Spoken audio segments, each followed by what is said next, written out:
Welcome friends. तो हम लोग पुनः जागरण काल का जो टॉपिक है, पहला टॉपिक वर्ल्ड हिस्ट्री का, वो शुरू करेंगे और इसको हम धीरे धीरे इसके सारे नोट्स पढ़ेंगे और सब इन चीज़ों को धीरे धीरे समझेंगे। तो इसका सबसे पहले इसको शुरू करने में हम लोग देखेंगे कि इसका अर्थ है वो अर्थ समझेंगे और उदय के कारण समझेंगे और सर्वप्रथम इटली में ही क्यों हुआ ये भी देखेंगे और इसकी विशेषताएं, स्वरूप क्या रहे और इसके परिणाम क्या हुए, इन चीज़ों को भी हम देखेंगे।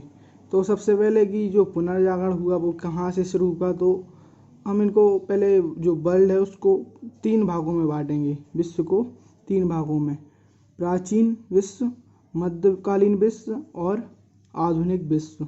तो प्राचीन काल में मतलब जो हम शुरू से लेकर फिर हम प्राचीन काल में 5वीं सदी तक, और मध्यकाल में इसको देखेंगे 5वीं सदी से 16वीं सदी तक, और आधुनिक काल में 15वीं सदी से 16वीं सदी तक, यहाँ 15वीं सदी तक होगा, 15वीं सदी से 16वीं सदी तक आधुनिक काल में देखेंगे।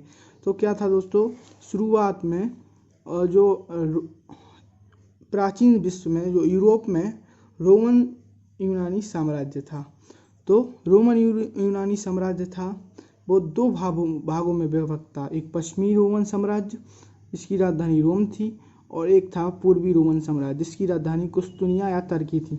तो क्या हुआ कि किन्हीं कारणों से कुस्तुनतुनिया पर जो रोमन साम्राज्य था उसका पतन हुआ। उसके कारण देखने पड़ेंगे हम लोगों को, क्या चीज़ें थी और क्या इस समय पर चीज़ें चल रही थी। पतन तो वो 5वीं सदी के बाद हुआ, उससे पहले क्या कंडीशन थी। तो जो इसके पहले जो कंडीशन थी, तो इसकी प्रवृत्तियाँ क्या थी पुराने रोमन साम्राज्य में। तो पुराने रोमन जो साम्राज्य था वो मानवता के काफ़ी करीब था, तो वो लोग लौकिक जीवन पर बल देते थे। लौकिक जीवन पर बल देने के साथ जो दृश्यमान जगत है उस पर भी बल देते थे।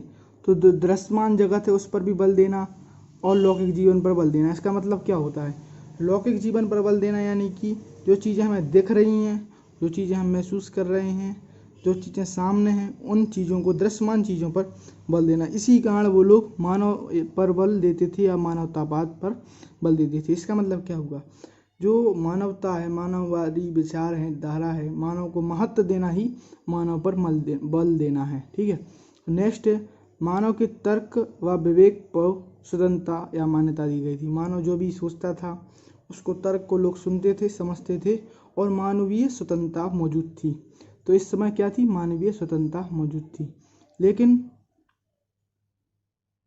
यहाँ पे एक प्राकृतिक धर्म भी मौजूद था जिसमें कर्मकांड नहीं थे। मतलब लोग सूर्य की पूजा करते थे, पेड़ पौधों की पूजा करते थे, कोई मूर्ति पूजा नहीं थी, कर्मकांड नहीं था।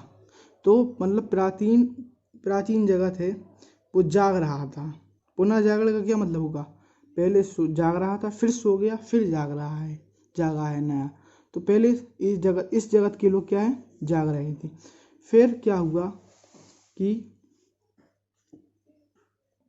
जो रोमन साम्राज्य था उसमें एक नई चीज़ सामने आई 15वीं सदी से, कि जो रोमन साम्राज्य है इसका पहले जो विघटन हुआ, तो अंदर ही अंदर ये बहुत बड़ा जैसे साम्राज्य है, इसके जैसे आप समझिए जैसे बड़ा साम्राज्य है, तो इसका कई भागों में विघटन हो गया। तो यहाँ पे एक नई व्यवस्था सामने आई, जो एक सामंतवादी व्यवस्था। सामंतवादी लोग कौन थे, जो नए नए लोग थे जो अमीर हो गए थे, उनके पास थोड़ी बहुत सेनाएं थी। पहले जागीरदारी, उन्हें धीरे धीरे विकेंद्रीकरण जागीरदारी हो गई, तो लोग विकेंद्रीकरण हो गए और विकेंद्रीकरण सत्ता सबके पास आ गई। राजा क्या हो गया, कमज़ोर हो गया। तो जब राजा कमज़ोर हो गया तो एक दूसरी जगह से व्यापार भी कम हो गया।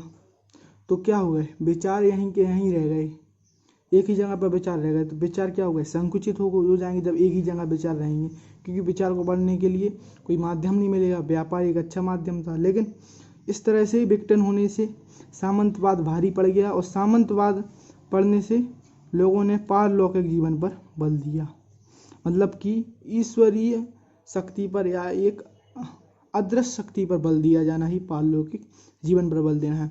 इसी वजह से ईश्वर क्या आ गया, केंद्र में आ गया। आपको देखा, ईश्वर केंद्र में आ गया पारलौकिक जीवन पर बल देने से, और इससे क्या हो गया, चर्च की व्यवस्था स्थापित हो गई। और चर्च की व्यवस्था स्थापित होने से यहाँ के लोगों ने, चर्च के लोगों ने धीरे धीरे इस व्यवस्था को धर्म और कर्मकांडीय स्वरूप दे दिया। तो धर्म और कर्मकांडीय स्वरूप देने से अब मानव में मानव कोई भी अब तर्क वितर्क पहले की बात ही नहीं कर सकता था। मानव की स्वतंत्रता क्या हुई? बाधित। किसके द्वारा? धर्म व चर्च के द्वारा। इसी के लिए कहा जाता है मानव सो गया। तो इस तरह से पहले मानव जाग रहा था, अब मानव सो गया। किस काल में? मध्यकालीन विश्व में। और मध्यकालीन विश्व में इसके सोने का कारण क्या था? सामंतवाद मुख्य रूप से। और जो व्यापारिक विघटन है, व्यापारिक विघटन है, साथ में जो बड़े रोमन साम्राज्य है उसका क्या हो गया था? विघटन। तो ये कई चीज़ें हैं। फिर क्या हुआ? एक आधुनिक समय आया। तो आधुनिक समय में क्या हुआ कि आधुनिक विश्व में क्या होगा तो वो देखना पड़ेगा। लौकिक जीवन पर बल दिया गया, मानव केंद्र में आ गया। लौकिक जीवन पर बल दिया गया, मानव केंद्र में आ गया और मानव के तर्क वितर्क को भी मान्यता दी गई। तो मानव केंद्र में आ गया, लौकिक जीवन पर बल दिया गया, मानवीय स्वतंत्रता पर बल मिला, धार्मिक स्वतंत्रता आई, चर्च के प्रति संशय आया और कर्मकांड को चोट मिली और मानव पुनः जाग गया। तो इसी को कहा, मानव को जागने को कहते हैं पुनर्जागरण। इसको इंग्लिश में रेनेसां भी कहते हैं। तो किन चीज़ों की वजह से मानव पर ये चीज़ें हुई कि पहले मानव सो गया तो पता चल गया। सामंतवाद की वजह से एक दूसरी जगह पर व्यापार बाधित हुआ, क्योंकि सामंतवाद एक विकेंद्रीकृत सत्ता का रूप है जिसमें जागीरदारी भी शामिल होती है। जागीरदारी, सामंतदारी। तो जागीरदारी क्या होती थी? वो अपने ऊपर से जमींदार के पुत्र, उसके पुत्र, उसमें जमींदारी चलती थी। लेकिन सामंतवाद में कोई पहले से वो लोग जमींदार नहीं थे, वो नए जमींदार बनकर सामने आए। तो ये चीज़ें थी दोस्तों। तो हम लोगों को देखना पड़ेगा कि पुनर्जागरण हुआ वो क्या था। वो तो हमने देख लिया। अब पुनर्जागरण के क्या कारण थे वो देखना जरूरी है। तो पुनर्जागरण के क्या कारण हुए? तो सबसे पहले इसमें धर्म युद्ध जो था वो मददगार साबित हुआ। धर्म युद्ध कैसा था कि यूरोप में जो ईसाइयों और इस्लाम के बीच में युद्ध हुआ। युद्ध में पराजित कौन हुआ? ईसाई पराजित हुए। और विजयी कौन हुआ? इस्लाम विजय हुआ। तो जो इस्लाम की विजय हुई और ईसाई पराजित हुए, इसकी वजह से एक परेशानी सामने आई कि जो ईसाई थे वो चर्च या पोप व्यवस्था के प्रति वो थे ईमानदार थे या उनकी बात सुनते थे। चर्च या पोप के व्यक्ति उनकी बात सुनते थे। लेकिन इस युद्ध के पहले ईसाइयों को पोप ने आशीर्वाद दिया था कि इनकी विजय ही होगी, लेकिन उनकी विजय नहीं हुई और ईसाई बुरी तरह से हारे। इसलिए उनको पोप के प्रति क्या हो गया? संशय पैदा हो गया कि यार ये पोप लोग भगवान के पास है, लेकिन इन बार तो उन्होंने झूठ बोला, मतलब कि कुछ ना कुछ गड़बड़ है। तो कुछ ना कुछ गड़बड़ होने की वजह से उन लोगों को संशय पैदा हुआ। और जब संशय पैदा हुआ तो उन लोगों ने, जब संशय होता है तो लोग तर्क वितर्क करते हैं, तो उन्हें तर्क और वितर्क पर बल दिया और विवेक युक्त सोचा। ठीक है। संघर्ष जो हुआ उसमें एक चीज़ और देखने लायक थी कि जो ईसाई और इस्लाम के बीच संघर्ष हुआ तो इसमें सामंतों की सेना हारी गई, क्योंकि अब राजा की सेना नहीं होती थी, अभी सामंतों की सेना होती थी। तो सामंतों की सेना मारी गई और सामंतों की सेना मारे जाने से धन और बल की उन लोगों के पास कमी आई। और जब सामंत, एक सामंत, दो सामंत, ऐसे बहुत सारे सामंत थे, सब सामंत कमज़ोर हो गए। तो किसी एक जैसे सामंत ने दूसरे सामंत पर फिर एक स्ट्रॉन्ग हो गया, फिर दो सामंतों की शक्ति मिला के तीन सामंत, तो एक पूरा फिर से राज्य सत्ता यहाँ पे आई, राज्य फिर से शक्तिशाली हो गया। और राज्य शक्तिशाली होने से, सामंतों की कमी आने से सामंतवाद का पतन हुआ और राजतंत्र जो फिर से बड़ा राजतंत्र सामने आया और मानवीय स्वतंत्रता को भी बढ़ावा मिला। क्योंकि सामंतवाद की वजह से जो व्यापार भी बाधित था, अब व्यापार भी इधर उधर होने लगा था, तो विचारों की स्वतंत्रता भी अब मिलने लगी थी। इस कारण क्या, और एक और चीज़ थी कि जो कुस्तुनतनिया था जो रोम था, रोम की पूर्वी राजधानी कुस्तुनतुनिया का पतन हो गया। वहाँ पे इस्लाम अनुयायियों का दबदबा हो गया। तो वहाँ से अब लोग भूमध्य सागर में व्यापार नहीं कर सकते थे, इसलिए नई भौगोलिक खोजें सामने आई। और सबसे बड़ी चीज़ कि इटली में ही क्यों हुआ, हम आगे देखेंगे। तो इटली में क्यों इसलिए हुआ सामंतवाद का पुनर्जागरण की शुरुआत, क्योंकि इटली में एक चीज़ थी कि जो लोग कुस्तुनतुनिया से गए, इस्लाम की वजह से वो भाग गए ईसाई लोग, तो उनने पुराने जो ग्रीक और लैटिन ग्रंथ थे उनको पुराने ग्रीक और लैटिन ग्रंथ थे उनको वो ले गए कहाँ पे, उनको वो ले गए इटली में। और जब इटली में वो ग्रंथों को ले गए तो उसकी बदौलत उन लोगों ने उसको दोबारा पढ़ना शुरू किया। और जब दोबारा पढ़ना शुरू किया तो फिर से जो मानवतावादी चीज़ें थीं वो सामने आई, क्योंकि जो रोमन और इटली के ग्रंथों में मानवतावादी चीज़ें थीं, इसलिए उसमें मानवतावादी चीज़ें सामने आई। तो ये चीज़ आपको समझ में आ गई होगी कि किस तरह से पुनर्जागरण हो रहा है। तो इसी को हम कंटिन्यू नहीं रखते हैं कि देखो हमने नोट्स में भी यही लिखा है कि ईसाई लोगों का पलायन हुआ। इसी क्रम में वे प्राचीन ग्रीक एवं लैटिन साहित्य को साथ ले गए, जिनमें प्राचीन रोमन साम्राज्य की लौकिक और मानवतावादी प्रवृत्तियां बाधित थीं। अतः इन ग्रंथों का पुनः अध्ययन हुआ और इसमें प्राचीन मानवतावादी चिंतन के लिए प्रेरणा मिली। ठीक है, तो नेक्स्ट पॉइंट है इसमें कि यहाँ मौजूद यूरोपीय व्यापारियों का भूमध्य सागरीय व्यापार बाधित हुआ। जो भूमध्य सागर में यूरोपीय व्यापार करते थे वो बाधित हुआ। अतः नए भौगोलिक खोजों का मार्ग को बढ़ावा मिला, नए भौगोलिक खोजों की मार्ग मिली।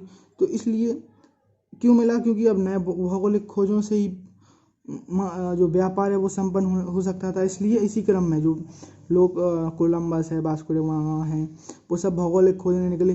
तो वहाँ से उनको मतलब जैसे कोई खोजता था तो उसको क्या पुरस्कृत किया जाता था, उसको सहायता के लिए उसको धन भी दिया जाता था। तो इस तरह से लोग जो भौगोलिक खोजों से उनके में सहायक जो साहस तो आया ही और जिज्ञासा भी कि कौन सा रास्ता कहाँ जाता है, ये सब चीज़ें की भावना पैदा हुई। और नई भौगोलिक खोजें जैसे भारत की खोज, अमेरिका की खोज सामने आई। जैसे कोलंबस ने अमेरिका की और वास्को डी गामा में भारत की। एक्चुअली कोलंबस भारत ही आ रहा था लेकिन वो अमेरिका पहुंच गया था गलती से। उसके लिए कुछ व्यापारिक हवाएं या कुछ समुद्री हवाएं थी उसकी बजाय। तो हाँ, जब मानव के तर्क वितर्क पर बल दिया गया तो मानव में एक जिज्ञासा जगी और जिससे उन लोगों ने वैज्ञानिक खोजें भी की। और वैज्ञानिक खोजों के संदर्भ में प्रिंटिंग प्रेस का भी विकास हुआ। तो प्रिंटिंग प्रेस का विकास होने से बहुत बड़ी चीज़ है, प्रिंटिंग प्रेस का इम्पोर्टेंट पॉइंट है। प्रिंटिंग प्रेस का विकास होने से जो धार्मिक पुस्तक बाइबल थी उसमें उसका भी अनुवाद हुआ। और पहले क्या था कि जो धार्मिक पुस्तक बाइबल थी वो कुछ ही पोप आदमी के पास रहती थी, बोल देते थे कि धर्म में ऐसा लिखा है कि आप लोग को ऐसा करना चाहिए, ऐसा नहीं करना चाहिए। तो ऐसे लोग उन लोगों को बेवकूफ़ बनाते रहते थे पोप लोग। लेकिन अब क्या हुआ, अब लोगों को मूर्ख नहीं बनाया जा सकता था, क्योंकि अब सब लोगों के पास बाइबल होती थी। तो अब वो देख सकते थे कि उसमें क्या लिखा है क्या नहीं लिखा है। और सबसे बड़ी बात की जो भाषाएं थी, अब बाइबल का कई भाषाओं में अनुवाद हो चुका था। तो इस तरह से ज्ञान सर्वसुलभ हो गया था। और जब ज्ञान सर्वसुलभ हो जाता है तो लोगों को धार्मिक नाम पर मूर्ख बनाना मुश्किल होता है। तो इन्हीं सब कारणों से पुनः जागरण या रेनेसां हुआ। और इस जो बहुत सारी बुक्स अब अनुवाद हो गया तो शिक्षा का भी प्रसार हुआ। और तर्क वितर्क पे तो वैसे ही बल दिया जा रहा था। तो अब शिक्षा के जो प्रसार से अब सत्य जो है वो सत्ता की पुत्री नहीं बल्कि काल व समय की पुत्री हो गया था। यानी कि जो सत्य था वो अब सत्ता जो कहती थी उसके आधार पर नहीं चलता था, अब जो समय और काल कहता था उसके हिसाब से चलता था। तो ये चीज़ें थी। तो इसको थोड़ा से लैंग्वेज देते तो किस तरह से लिखा हुआ है ये भी देख लेते हैं हम। तो लैंग्वेज किस तरह से देंगे, ये तो कॉन्सेप्ट था, कॉन्सेप्ट समझ लिया। अब राइटिंग में कैसे लिखना पड़ता है वो देखते हैं।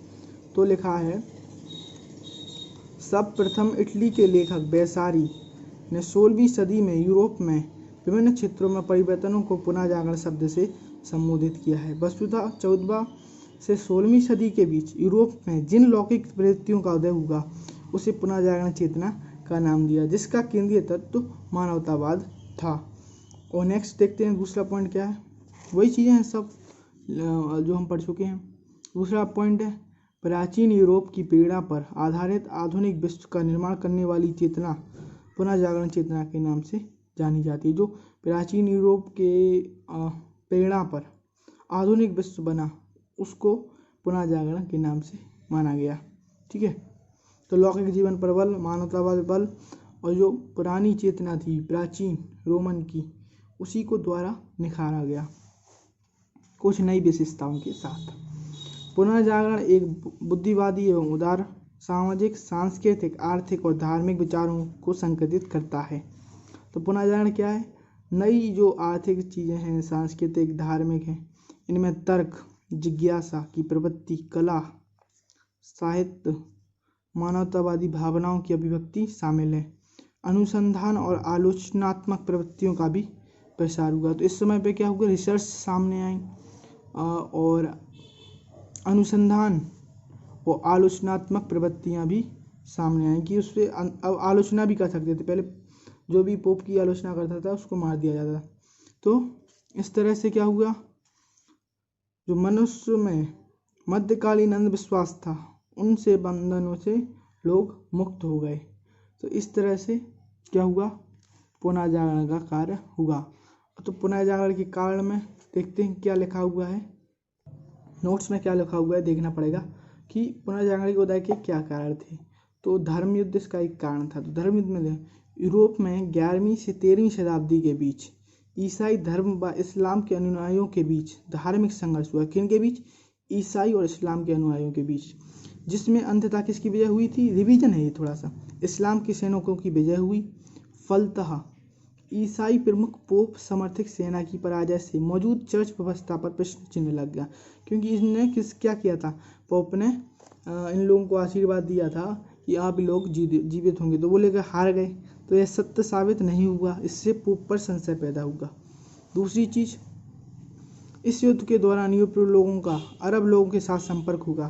फलतः अरबों के माध्यम से उन्होंने भारतीय ज्ञान परंपरा को भी जाना, इससे वैचारिक दृष्टिकोण में परिवर्तन हुआ। तो उन लोगों ने जो पुरानी जो भारत की उच्च ज्ञान परंपरा को भी जाना, तो इससे उनका जो वैचारिक दृष्टिकोण है वो भी बदला। और जो पॉइंट हैं हमने पढ़ चुके हैं, लेकिन उसका हम लैंग्वेज में कैसा लिखा हुआ वो देख रहे हैं। रिवीजन भी होता है इस तरीके से। तो आप लोग नोट्स इसको लिख भी सकते हैं, आराम से लिखते जाइए। धर्म युद्ध के दौरान नेक्स्ट पॉइंट है अनेक सामंत एवं उसकी सेना समाप्त हुई, धन संपदा की अपार क्षति हुई। फलतः सामंतों को पकड़कर कमजोर हुई मानव संसाधनों का प्रोत्साहन मिला। ये बात समझ में आई कि जो क्षति हुई सामंतों की, उससे उन लोगों का दबदबा कमजोर हो गया, राजा की शक्ति बढ़ गई। तो इस तरह से मानव को स्वतंत्रता मिली और व्यापार को भी बढ़ावा मिला, वहाँ के स्थानीय व्यापार को। तो इस तरीके से उनको स्वतंत्रता मिली। तो अब कारणों में पहला तो धर्म का कारण पढ़ लिया, इसके सब पॉइंट थे। अब इसमें कुस्तुनतुनिया का पतन किस तरह से कारगर रहा है पुनः जागरण में, तो इसको देखते हैं। 1453 में जब पूर्वी रोमन साम्राज्य की राजधानी कुस्तुनतुनिया पर मुस्लिम आक्रमणकारियों का नियंत्रण स्थापित हो गया, तो वहाँ से बड़ी संख्या में यूरोपीय विद्वान एवं कलाकार पलायन करके निकटवर्ती इटली के क्षेत्र में प्रवेश कर गए। इसलिए पुनः जागरण पहले इटली के क्षेत्र में हुआ, क्योंकि वो इटली गए लोग वहाँ पे, और अपने साथ प्राचीन रोमन साम्राज्य के श्रेष्ठ साहित्य को भी ले गए। बताया था मैंने आपको, अर्थात अतीत के बौद्धिक उपलब्धियों को भी अपने साथ ले गए, जिससे प्राचीन ग्रीक एवं लैटिन साहित्य में मौजूद मानवतावादी चिंतन भी शामिल था। इन ग्रंथों का अध्ययन इटली में मौजूद विद्वानों द्वारा किया गया। फलतः प्राचीनवादी मानवतावादी चिंतन से प्रेरित होकर वर्तमान के संदर्भ में विचार होने लगा। तो वो प्राचीन मानवतावादियों को प्रेरित हो गए, उनका विचार द्वारा करने लगे। इटली में जो विद्वान पहुंचे थे, कहाँ से? कुस्तुनतुनिया से। इसी संदर्भ में, इस पे आपको देखना पड़ेगा, इसी संदर्भ में पुनः जागरण चेतना का विकास हुआ और इसको बढ़ावा मिला। इसी संदर्भ में यह कहा गया कुस्तुनतुनिया का पतन नहीं हुआ, बल्कि उसका इटली में विलय हो गया। मतलब कि जो कुस्तुनतुनिया के लोग थे वो इटली में चले गए, इस संदर्भ में उसको ऐसा कहा गया। तो भौगोलिक खोजों को भी बढ़ावा मिला। तो पुनर्जागरण में किस तरह से भौगोलिक खोज में बढ़ावा मिला। देखो क्या कुस्तुनतुनिया पर तुर्कों का अधिकार हो गया था। इसी तरह यूरोप का जो भूमध्य सागरीय व्यापार था, वो क्या हो गया था, बाधित हो गया था। तो उन लोगों ने अब नए नए मार्ग खोजे। इसी क्रम में कोलंबस वास्को डी गामा में अमेरिका और भारत के लिए नवीन समुद्री मार्गों की खोज की, और इससे मानव में जिज्ञासा व साहसिक तथा उसकी उपलब्धियों को भी महत्व मिला। ये समझ में आ गया होगा, पहले ही बता दिया था। जबकि मध्यकाल में उपलब्धियों का श्रेय ईश्वर को, मध्यकाल में कोई बोलते था अरे भाई ईश्वर की वजह से हुआ, जो अच्छा हुआ ईश्वर की वजह से, कुछ मिला ईश्वर की वजह से, कुछ प्राप्त हुआ ईश्वर की वजह से, कोई खोज की ईश्वर की वजह से। तो इसमें जो प्रिंटिंग प्रेस का विकास का भी योगदान रहा, तो इसको भी हम पूरा लाइन बाई लाइन देखेंगे। पुनर्जागरण चेतना के उदय से पूर्व ज्ञान पर विशिष्ट लोगों का एक अधिकार था, मतलब पूर्व वालों का इस पर अधिकार था। किंतु प्रिंटिंग प्रेस के विकास से ज्ञान सर्वसुलभ हो गया, सबको ज्ञान मिलने लगा, क्योंकि अब सबके पास बुक्स पहुंच गई। अतः बाइबल जैसी ग्रंथों का स्थानीय भाषा में अनुवाद हुआ। और बाइबल में ऐसा लिखा है कहकर अब लोगों को मूर्ख नहीं बनाया जा सकता था या गुमराह नहीं किया जा सकता था। इस तरह सत्य सत्ता की पुत्री नहीं बल्कि काल की पुत्री हो गई। तो सत्य क्या हो गया, अब समय की पुत्री हो गई, क्योंकि समय के साथ सत्य बदलने लगा। जो समय की मांग थी उससे हिसाब से सत्य बनने लगा, ना कि सत्ता जो धारी कहता था उस वस्तुतः पुस्तकों के प्रकाशन में बौद्धिक तार्किक चेतना का प्रसार हुआ और नवीन वैज्ञानिक सिद्धांत एवं खोजें सामने आईं, जिन्होंने मध्यकालीन चर्च व्यवस्था को जो मनगढ़ंत थी सिद्धांतों को खोखला साबित किए। इन सबसे पुनर्जागरण चेतना का विकास मिला। तो आज हम लोगों ने समझा कि किस तरह से पुनर्जागरण चेतना का विकास मिला। तो आई होप कि आपको समझ में आया होगा। और आज हमने सिर्फ इतना ही सा छोटा सा टॉपिक लिया है। अब नेक्स्ट में हम और अच्छे से टॉपिक उठाएंगे इसी से रिलेटेड, बहुत सारे कि पुनर्जागरण का क्या परिणाम निकले, कहाँ पे किस तरीके से मददगार साबित हुआ और किस तरह से ये आगे के इतिहास को बढ़ावा देता है। ठीक है, तो थैंक यू, आज के लिए इतना ही। आई होप आपको अच्छा लगा होगा।